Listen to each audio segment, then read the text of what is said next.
The poverty rate for the nation has declined in recent years, but Oklahoma's rate increased last year.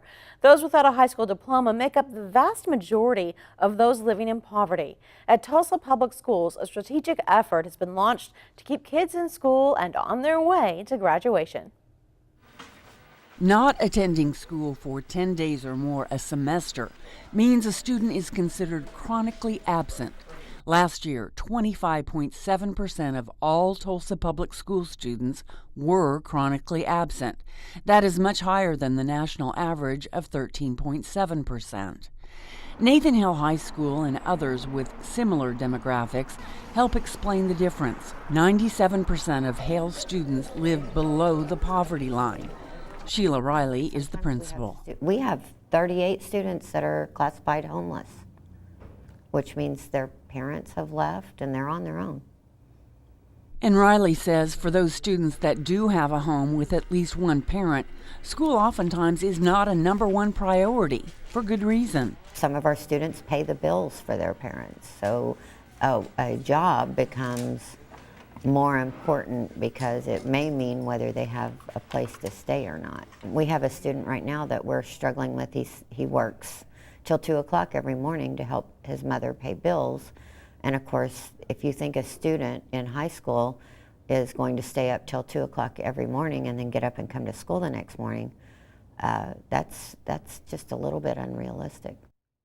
Since becoming principal 2 years ago, Riley, along with help from staff and school administration, has increased daily attendance from only 72% to 86% and reduced the chronic absenteeism rate from 47% to 40%.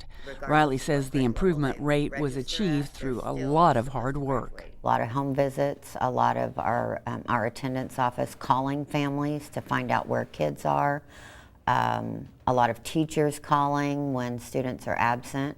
Dr. Ebony Johnson is the lead person in a district-wide strategic plan to help all schools increase attendance. Our goal is to hit 92.9% attendance for this year, and our chronic absenteeism goal is to decrease chronic absenteeism to 24%.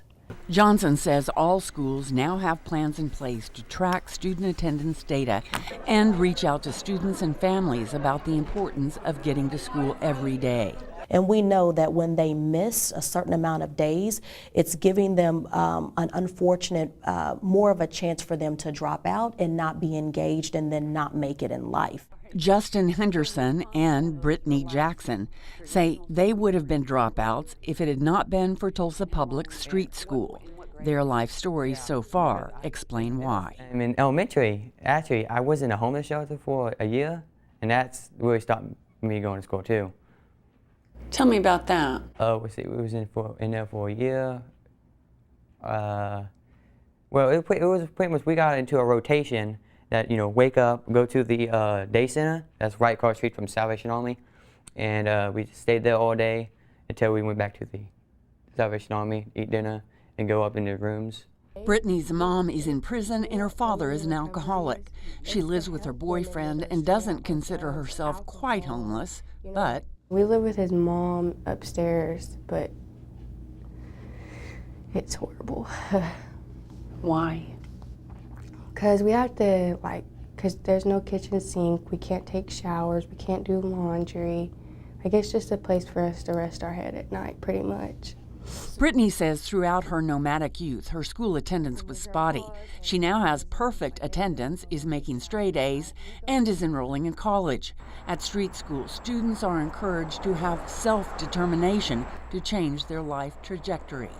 I see what my parents went through, and everybody knows the difference between right and wrong. Every single buddy, I don't care who you are, you know the difference between right and wrong. And so do I. And I'm not about to do wrong just because they did wrong. I'm going the completely opposite, different way. But there is always a long wait list at street school, so it's up to school staff and principals like Riley to reach out to those students who are falling through the cracks. My attendance office gives me a list of 5 or 6 students a week that I carve out time in my schedule to go knock on doors and find out what's going on with those kids. It's hoped that by reducing chronic absenteeism, Tulsa schools can improve its graduation rate, which is more than 10 points below the national average of 83%.